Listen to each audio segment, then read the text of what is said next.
కలకత్తా ఈ నగరంలో ఎక్కడ చూసినా కాళికా అమ్మోరు దేవాలయాలే కనిపిస్తాయి. బెంగాలీలు కాళీమాతను శక్తి స్వరూపిణిగా అత్యంత భక్తి శ్రద్ధలతో పూజిస్తారు. దుర్గాదేవి రూపాల్లో ఒకటైన కాళీమాతను దుష్ట శక్తులకు సంహరించే భక్తులను కాపాడిందని నమ్ముతారు. దసరా పండగప్పుడు దుర్గా నవరాత్రులు అత్యంత వైభవంగా కలకత్తాలో నిర్వహిస్తారు. వీధి వీధిన మండపాలను ఏర్పాటు చేసి అమ్మోరుకు ప్రత్యేక పూజలు చేస్తారు. ఇక దుర్గా పూజ తర్వాత వచ్చే కాళీ పూజ ఇంకా చాలా మహత్తరంగా ఉంటుంది. ఇది దీపావళి సమయంలో వస్తుంది. కాళీ పూజను చీకటిపై వెలుగు విజయానికి, అంతర్గత శక్తి పునరుద్ధరణకు గుర్తుగా జరుపుకుంటారు కలకత్తా వాసులు. అయితే కలకత్తాలో ఓ స్వయంభూ కాళీమాత ఆలయంలో అమ్మోరు భక్తులతో ఫోన్లో మాట్లాడుతోంది.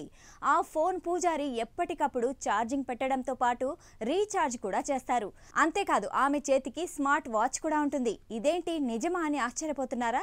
అయితే బెంగాల్లో పెద్దమ్మ తల్లిగా కొలిచే కాళికామాత గురించి తెలుసుకోవాల్సిందే. అమ్మవారి మణికట్టుకు స్మార్ట్ వాచ్, అమ్మవారి భుజానికి వేలాడుతున్న వ్యానిటీ బ్యాగ్లో ఆండ్రాయిడ్ మొబైల్ ఫోన్ సెట్ ఉంటుంది.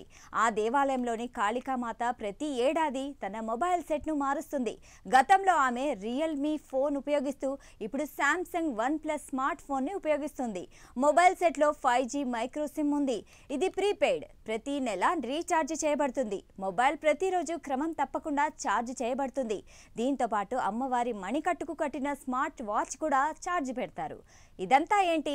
అమ్మవారికి స్మార్ట్ వాచ్, శాంసంగ్ ఫోన్ ఏంటి? అమ్మవారు నిజంగానే ఈ వాచ్, ఫోన్ను వాడుతున్నారా? ఫోన్లో భక్తులతో అమ్మవారు మాట్లాడుతుందా?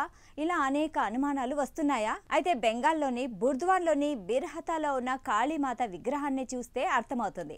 ఇదొక స్వయంభూ ఆలయం. చాలా మంది చెబుతున్న దాని ప్రకారం జీటీ రోడ్డుపై తారు పొరను వేస్తున్నప్పుడు బంకా నది ఒడ్డున ఉన్న ఈ ప్రాంతం అడవితో చుట్టుముట్టబడింది. భూమిని కొలుస్తున్నప్పుడు కార్మికులు దేవత బలిపీఠాన్ని కనుగొన్నారు. అయితే అదే సమయంలో మలేరియా లేదా అంటువ్యాధి వ్యాప్తి చెందిన సందర్భంలో ఉపశమనం పొందడానికి కాళీ పూజ నిర్వహిస్తారని చెబుతారు. 19వ శతాబ్దం మధ్యలో వెదురు, గడ్డి, తాటి ఆకుల పందిరితో చుట్టుముట్టబడిన బలిపీఠాన్ని నిర్మించారు. దట్టమైన అడవిని తొలగించారు. ఈ సమయంలో దక్షిణ దామోదర్ ప్రాంతానికి చెందిన ఘోషల్ కుటుంబం దేవత పూజలో నిమగ్నమై ఆలయాన్ని అభివృద్ధి చేసింది. కాలక్రమేణా వెదురు, గడ్డి, తాటి ఆకు ఆశ్రమాలు కాస్త పక్కా నిర్మాణాలుగా మారాయి.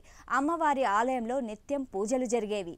అయితే అమ్మవారికి విగ్రహానికి స్మార్ట్ వాచ్, ఆండ్రాయిడ్ ఫోన్ పెట్టడం ఏంటనే మ్యాటర్కి వస్తే దీని వెనక జరిగిన అసలు కథ ఏంటంటే, అమ్మవారి ఆలయానికి రోజు వచ్చే సమయం లేని ఓ భక్తుడు తల్లితో మాట్లాడడానికి ఒక ఫోన్ను కొనుగోలు చేసి ఇచ్చాడు. దీనికంటే ముందు మరొక భక్తుడు కాళీమాతకు రియల్మీ సెట్ను ఇచ్చాడు. అసలు అమ్మవారు నిజంగా ఫోన్లో మాట్లాడుతోందా? ఎప్పుడు? అర్ధరాత్ర? ఆలయం మూసివేసిన తర్వాతనా అన్న సందేహాలకు ఆ ఆలయ పూజారి సమాధానమిస్తూ అంతా నమ్మకమని అంటున్నారు. భక్తుల నమ్మకాన్ని గౌరవించాలని, తాను మాత్రం అమ్మోరు దగ్గరున్న ఫోన్కు రీఛార్జ్ చేస్తానని, తాను ఫోన్ రింగ్ అయితే సమాధానం చెప్పనని, అదేవిధంగా ఫోన్ ఆఫ్ కాకుండా చూసుకుంటానని అన్నారు. అయితే ఈ బలిపీఠం అవిభక్త బుర్ద్వాన్ జిల్లాలోని పురాతన దేవాలయంలో ఒకటి.